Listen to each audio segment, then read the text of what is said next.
Bonjour l'équipe, aujourd'hui on va parler de quoi? On va parler de Monaco qui viennent d'enchaîner deux défaites. Et bon, ils sont sixième du classement, mais sur les 7 derniers matchs, ils en ont gagné que deux et ils ont eu un coach qui a été viré. Donc je pense que c'est le moment pour qu'on en parle. Monaco, c'était une équipe que de base on attendait pour ajouter de la compétitivité à la Ligue 1. Et au final, la compétitivité, on l'a, mais Monaco fait pas partie de l'équation. Et là, sur les deux derniers matchs, ils nous l'ont montré. Ils ont joué contre Lens, là, le dernier match. Lens qui justement ajoute la compétitivité à la Ligue 1. Et on s'attendait justement à un match avec du rythme, avec des occasions des deux côtés, une bataille de milieu de terrain. Mais au final, que nenni. Que nenni. Ils se sont fait manger du début jusqu'à la fin. Et dès la première mi-temps, on savait déjà que le match il était plié.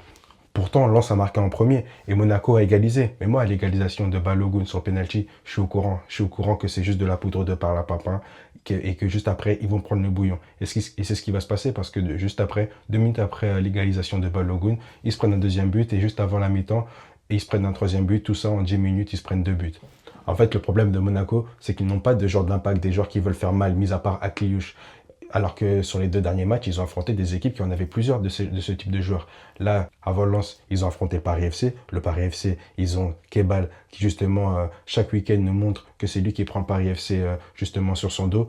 À côté de lui, il y a Perles Milou qui lui fluidifie le jeu, qui lui dicte le rythme du jeu du Paris FC avec Maxime Lopez. Et à Moses Simon qui marque des buts carrément. Alors qu'à Monaco, en fait j'abuse quand je dis que Monaco n'a pas ce style de joueur. Ils en ont, mais ils sont quasiment tous blessés. Ils ont déjà leur capitaine Denis Zakaria qui revient de blessure à peine.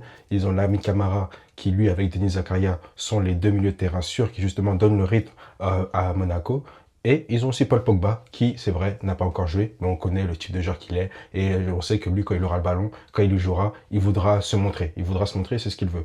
Et je dirais même qu'il y a Ansu Fati, qui, quand il rentre sur le terrain, essaie d'apporter quelque chose. D'ailleurs, il tire tous les pénaltys. Donc rien que le fait que quand il rentre, il tire tous les pénaltys, ça montre que qu'il est là pour impacter, qu'il veut impacter justement le match par sa venue sur le terrain.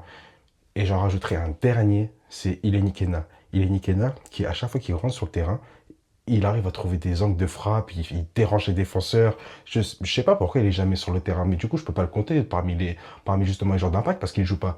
Donc, je compte pas. Mais franchement, moi, j'aurais misé sur lui. Et en attendant que ce bon monde revienne, eh ben, il y a ceux qui sont présents. Et eux, ils ont du mal à impacter. Dedans, il y a Kerrer, le capitaine intérimaire, qui lui est censé prendre le lead et au final fait un peu couler l'équipe par sa mauvaise confiance. Kerrer, le premier but que Lens marque contre Monaco, c'est lui. Il se passe rien du tout. On va lui faire la passe et sur une passe, en une touche de balle, il va la donner à un attaquant de Lens. Deux passes, but. C'est le premier but que Monaco va encaisser. Et ça tue la confiance de l'équipe dès le début du match.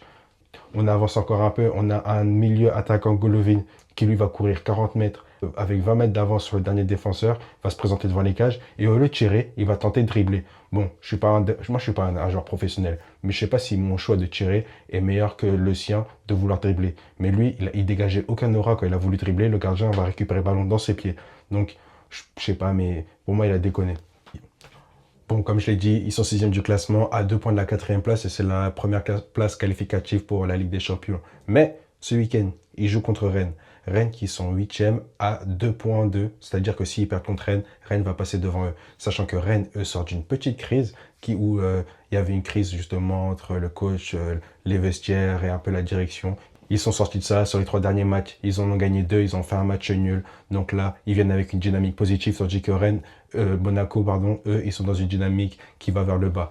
Mais bon, ça fait 2 semaines qu'ils s'entraînent. Peut-être que sur les 2 dernières semaines, ils ont réussi justement à changer leur mindset et pouvoir attaquer ce match avec les meilleures ondes possibles.